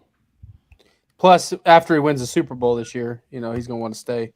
So, no, sweep home Bama. He's with Clemson. Garrett Riley got hired by Clemson. If I'm looking at offensive coordinator, there's a few names to know here. Dan Mullen is probably the name that I think is one to keep at the forefront of your mind. Dan Mullen. But Alpha, I disagree with you, because with Bob, if you go back and watch the film, watch the wide receivers. If you want to know why there was no separation, it's because he has all the wide receivers running a 6-yard curl route, and the defensive backs are sitting on him. And Bob, with every wide receiver running the same route, is sitting there. Why is no one open? Well, it's because you have zero creativity. I mean, a negative creativity to that offense. So Bob was an issue. We know that the offense is bad whenever it's at its best, when the play breaks down. So essentially, Yes. whenever your offensive coordinator play fails, that's when you succeed. That's not good. He's not an NFL good at guy. all. Yeah. He's an NFL guy. He needs quarterbacks to throw his guys open and make them get open and make them move. Yeah, that's not. He does. That is the only downside to Mullen, Austin, is that he's not big into recruiting. Luckily, Saban can recruit well enough for that. Fair. So that's my little spiel. Yeah, 100%. Jance, I know you say Joe Brady. That'd be awesome. Hey, Go ahead, this, Chris. I was gonna say this right here. So putting. Okay, so I was thinking about this the other day. I'm sorry, let me get this out. So I was thinking about this the other day, and I was saying, hey man, is with Golden going to Ole Miss, does that help them get over the hump? Because you're pairing. I mean, let's be on. Let's just be real. Like, now he's not under so much pressure and scrutiny. I think taking a job at Ole Miss, they're going to have higher expectations going into this season. But I think with him, he's going to be. I mean, with Kiffin and Golding, expect the unexpected. So yeah. I just think that when you pair a really, and let's be real, we know Kiffin is can be crazy, little Twitter fingers and all the rest of that, but at the same time, we all agree that he's a great offensive mind. And so to pair that offensive mind with a sometimes great, but mostly just solid defensive coordinator and Pete Golding, I mean, I think that's good. I mean, because if you think about it like this right here. You're pairing Dabo Swinney with the Lincoln Riley system. And I know Garrett Riley has his own spin on it, but let's just call it what it is. It's the Lincoln Riley system. Now he's going out there with Caleb Klubnik, and you're like, hey, man, Dabo is going to have a good defense. I mean, that defensive coordinator that they have up there. Goodman. Really good defensive coordinator, essentially running the same thing that I mean, we're trying to run and we're trying to install here. I mean, obviously you learned from him, but my biggest thing is that you're pairing those offensive minds with these really good defensive minds as well. It's going to be a recipe for disaster for some teams out there. And Clemson, I think Clemson got better, arguably. And I think Ole Miss got better, arguably, as well. And it doesn't have anything to do on the field. It's just the coaching. I think the coaching I can agree with that. Is going to be at a level that is adequate enough to sustain those offenses or whatnot and help get them over the hump. Sweet home, I will say this.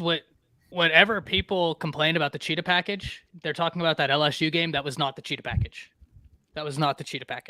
The cheetah package is something entirely different. We really didn't get a good representation of it this year. The one time I saw it, they annihilated a quarterback. They ran it a few times. So the cheetah package wasn't the inherent issue. There were different things on that. Alpha, I got to disagree with you once again, man. You said it wasn't on the OC all the time. The receivers were not good. The 2 games we saw creativity from the Alabama offense, Auburn and Kansas State, all of a sudden the receivers could generate separation. A receiver is not going to generate separation if you have 3 receivers lined up on the left side and you have them all running a curl route. And when they turn around, there's 3 wide receivers in a 10-yard box, because guess where there's now 3 defensive backs in a 10-yard box, plus the safety over top. So now you got 4 defensive backs in a 10-yard box, and we're all sitting here wondering, why can't our receivers get open? It's because the route being called is god-awful. It's god-awful. That's as simple. Like that, his routes were terrible. They made me scream at a TV. That was the end. Yeah, and it was also whenever Nick Saban basically threw him under a bus and said, we are not doing justice to our offensive players. Once again, Nick Saban didn't say the quiet. It wasn't even a situation where Nick Saban didn't say it by the actions. Nick Saban flat out said it. That was a bad.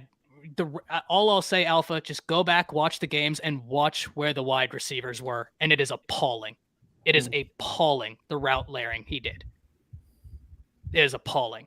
Sure, but I don't think, how can we tell how good they are if they're all being asked to run to the same 5-yard square where there's now 4 defensive backs?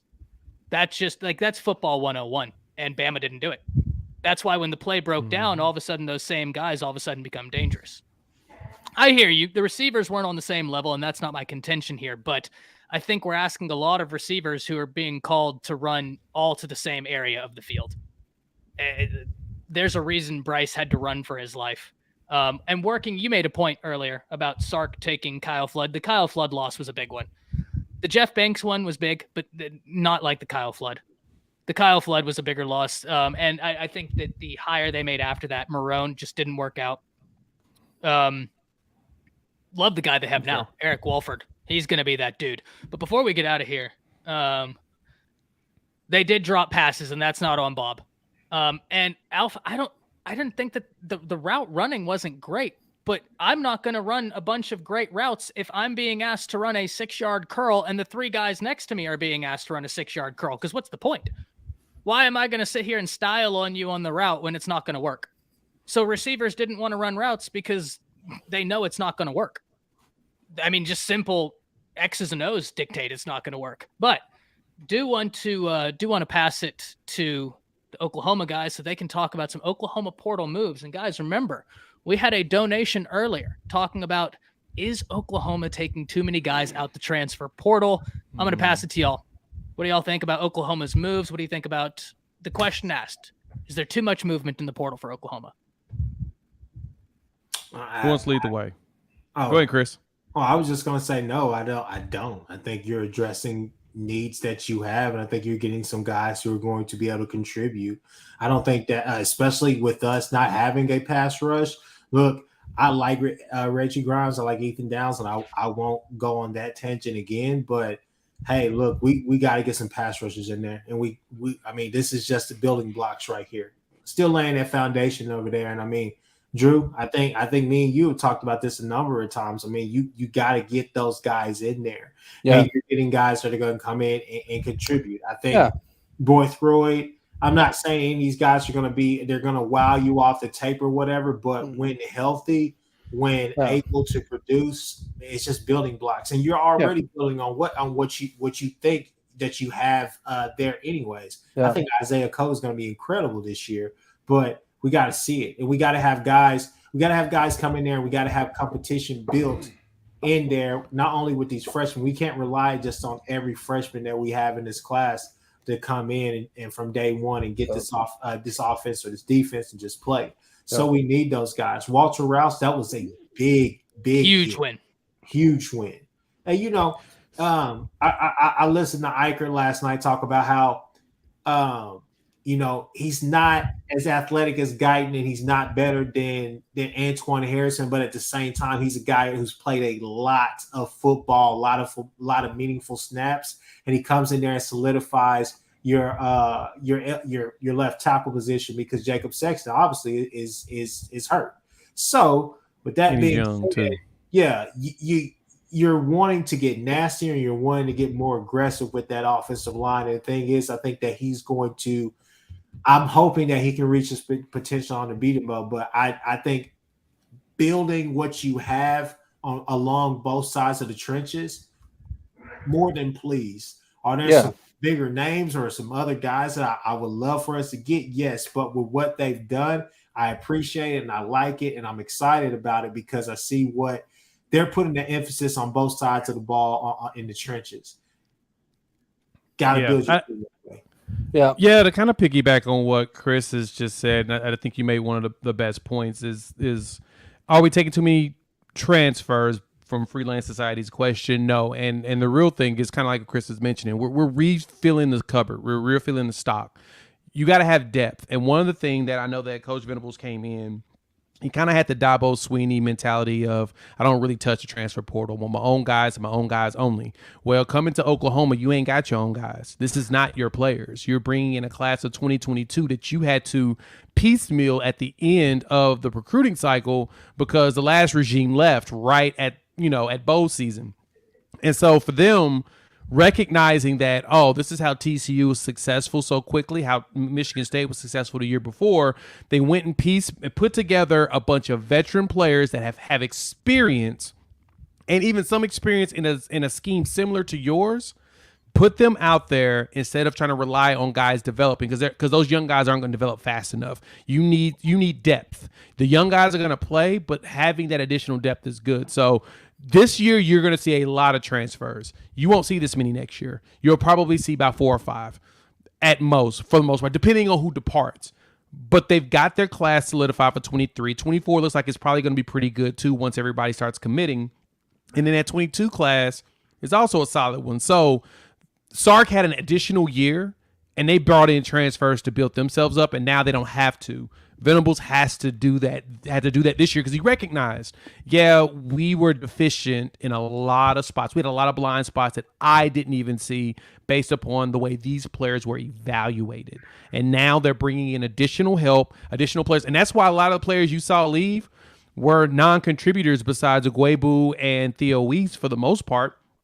And more so with them two, it was I'm probably going to – Weiss would have still potentially started, but Agwebu was probably going to lose his starting spot anyway. He was going to lose his position to one of the young guys because if there's any position that Venables knows, it's linebacker.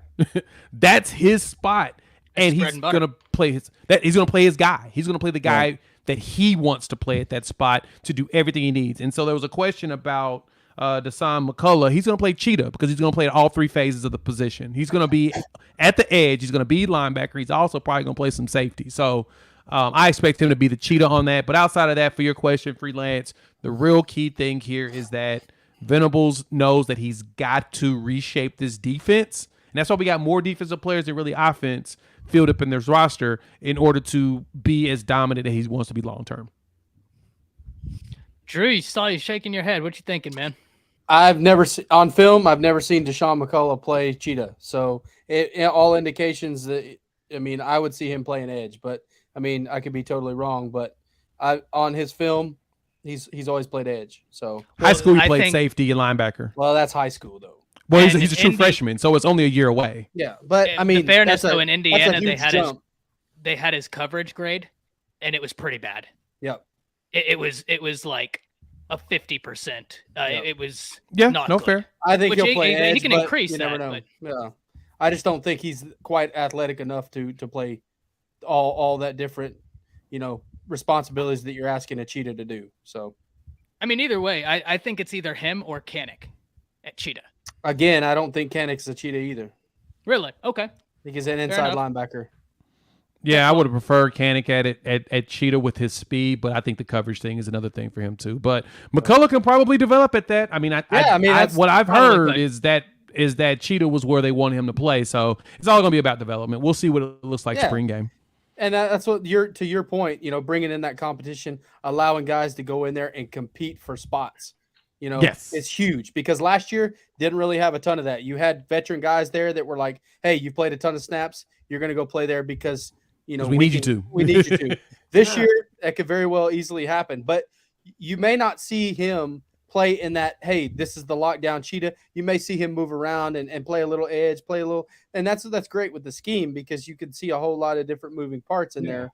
But for me, going back to the portal part, we've addressed some really good needs. And I think it remains to be seen. Did we take too many? the question is going to be, did we take the right people for the right Yes. spots? Yes. And I think that's the big thing that I look at is, hey, we got forward, we got a couple guys on the D line. Great. We needed that. Me and Chris have talked about that for a while now.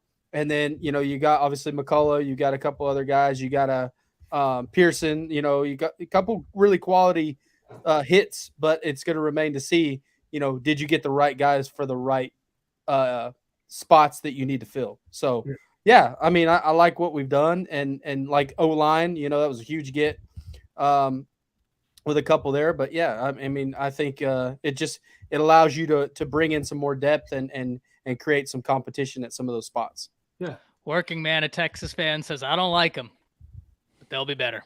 And I agree with that. I think that's a very realistic take. I think there's no way they don't be better. I love that, though, working man. I don't like them, but they'll be better. PG, what are you thinking, Fair. man? Yeah, I mean, I think people are just overreacting. I mean, you saw what USC did last year. They took a crap ton of people out of the portal. Ultimately, people saw what Oklahoma did in the portal last year, and I think they think the portal's not going to work. You guys got to remember, this staff could not take what would best fit what they wanted to do last year because there weren't a whole lot of guys when they got here. Yeah. So this year they're taking best fit, not necessarily best available. I like the Boythard pickup because what a lot of people are overlooking is Venables had to play against this guy in the ACC, right? He knows what he's made of. I like the McCullough pickup. I think that's probably the biggest one that we've had in the portal. I do think he'll end up playing Cheetah. I just think that the staff will end up developing him to go play that position. Just because I think that edge room is just so deep as it is. I mean, he might start at edge at the beginning of the season and gradually move out as the season moves along and as he starts to feel more comfortable in that role. You can't really do that, though. That's two different techniques you're trying to learn. And that was the problem with Billy Bowman in the Grinch scheme, is that they were trying to play him all around the field and never gave him a chance to really own something. So I think if you're going to play him at Cheetah, you need to play him at Cheetah. If you're going to play him at edge, you need to just play him at edge, because you're talking two different type of techniques, schemes, stuff like that. And that Cheetah position, it begs your attention. Tough. It is. Problem is smart. And the thing I wonder with the staff is, if you put McCullough at the Cheetah possession, what are you doing for your future at that point? Because Samuel Omosigo and Lewis Carter are fully capable of playing that position. Mm-hmm. And that's actually a good point. I mean, and quite honestly, I think Samuel Omosigo could start at that position this season. If he puts on the weight, he could. No. Oh yes. Oh yes. Yeah. He devotes himself to football. He devotes. It doesn't matter though. You're going to a Division I Power 5. PG. Everybody devotes themselves to football at D1. But you can't. I mean, he's not a Roy Williams. I'll put it like this: if that was the case, everybody would be a superstar because they devoted themselves to being a superstar. I don't know. I hear of guys all the time that don't hit the film room like they're supposed to. Yeah, but it's got to translate to the field, and we don't know what this kid's about yet. Mm-hmm. And I think the thing about it is that we've got caught up so much in that, and just Isaiah Simmons and the freak that he is, that we're always looking at those comps. And so when we see a kid who looks the part like that, that's what we automatically assume. It's gonna be. Hold on, Chris. I don't mean to interrupt you here. Ty, can you? I don't know. Can you block that Go Canes kid? He should not be putting that stuff in the comments. Yeah. Let me see if I can't find it. Go ahead, Chris. Well, yeah, no. I mean, I have every expectation for McCullough to be at Cheetah, simply because, I mean, I think he could fit. But then again, the thing is that I saw Deshaun White there, and I saw how he grew into the position and all the rest of that. But best players are going to play, and I think you're going to get your best player on the field. But at the same time, I mean, it just was year one, and we don't really know what the Cheetah looks like for us. Go ahead, Chris. I'm so sorry. Just my last point. I'll go from there. The thing that we have to do as OU fans is, look, I know how hard it is, because it's hard for me having to sit there and watch Clemson and say, oh my God, that's what we're supposed to do. That's what we're supposed to look like.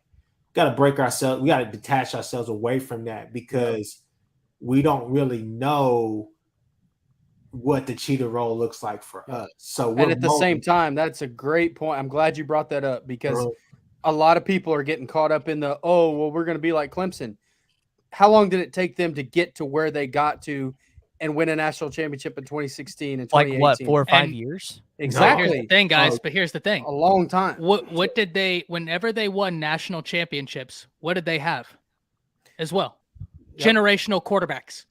Yep. Generational quarterbacks. But here's the thing, though, and It I helps. think I'm not saying I that's think the something reason, that but it we just helps. overlook sometimes is back then Venables didn't have the portal to work with. Right now, he has the portal to go kind of take guys to kind of Sure. help expedite that process. That's why, like, I would not be shocked if Oklahoma ended up with the top 50 defense next year, just because I really think I think this staff has been so strategic in the defensive guys that they have taken out of the portal to, one, create depth, which creates, competition in those rooms to make these guys better.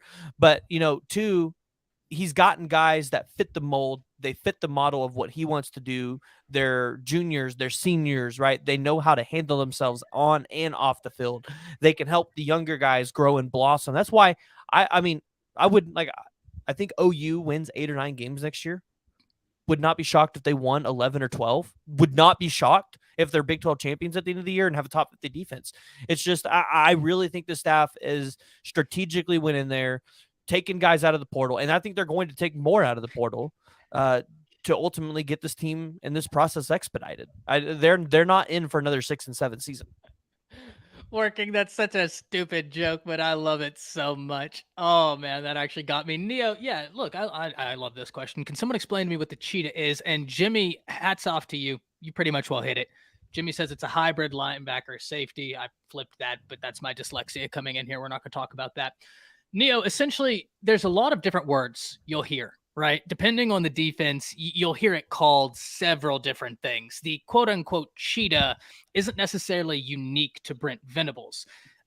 They're called a lot of different things. What's unique about Brent Venables' use of the cheetah is with the 3-3-5. Essentially, what he's doing, cheetahs are going to be a cheetah. We'll call it cheetah for the sake of this conversation. That way, everything flows linearly. Cheetahs are going to be big in the NFL. You want to know why? Because tight ends are busting people's ass in the NFL right now. And one of the ways Venables is accounting for your tight ends and the modern offense, I'm going to get a linebacker, someone who has linebacker size, but can cover like a safety, so that I can get into a lighter package that's meant to stop these high-powered offenses without feeling like I'm giving up too much in the run. So you can put your cheetah right in the box and you're confident. You know that he's physical. He's a headhunter. But if that tight end breaks out, you got your big cheetah on the tight end. If you need to use him as a safety, it's a hybrid.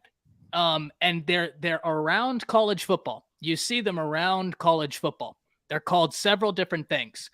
But for Brent Venables, it's the cheetah, and it's a hybrid safety linebacker that's used to play in a lighter package than it really looks like you're in.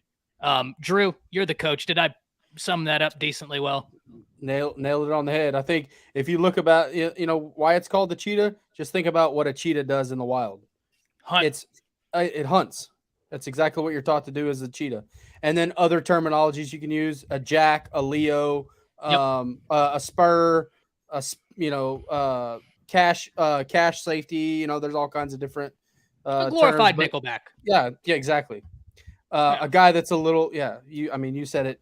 I don't think I need to reiterate anything you said. I mean, it was right on the head. Cam Chancellor is more of a true safety. He did come down in the box and draw. They had more of a 4-2-5 look at Seattle, but they just had. I mean, they had a bunch of. He probably could have done it though. Yeah. Oh yeah. But their scheme was a little bit different. They played more of a cover 2 man. You had Richard Sherman, some other guys out there on the that was able to do some stuff, and you had an unbelievable pass rush and some outstanding linebackers in the Legion of Boom. So it was unbelievable. Savage, my man, we were waiting for you when we kicked off. Congratulations to your Dogs. Hell of a year, back-to-back national championships. Puts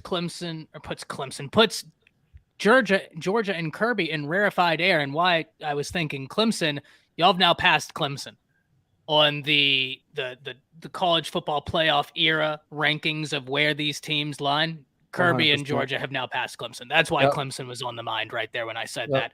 Hats off to you, Savage. Congratulations on a great year. I can imagine you're over the moon, and deservedly so. And the way y'all kicked their ass. Now, Savage, we do have to have a conversation about that, man.